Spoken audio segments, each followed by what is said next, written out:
ભારત સરકારે લીધો 1.9 લાખ કરોડનો ઐતિહાસિક નિર્ણય. હવે તમારા હાથમાં રહેલો મોબાઈલ અને તેની ચિપ ભારતમાં જ બનશે. કેન્દ્રીય કેબિનેટે બે મોટી યોજનાને મંજૂરી આપી છે. પહેલી છે સેમિકન 2.0. તેના માટે 1.27 લાખ કરોડ રૂપિયા ફાળવવામાં આવ્યા છે. આનાથી સેમિકન્ડક્ટર એટલે કે ચિપનું ઉત્પાદન ભારતમાં જ થશે અને આપણે વિદેશ પર નિર્ભર રહેવું નહીં પડે.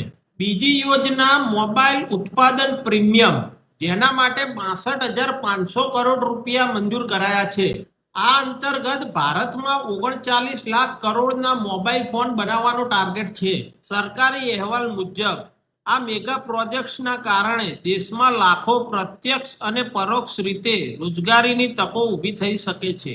શું ભારત ટેકનોલોજીની દુનિયામાં સુપર પાવર બનશે?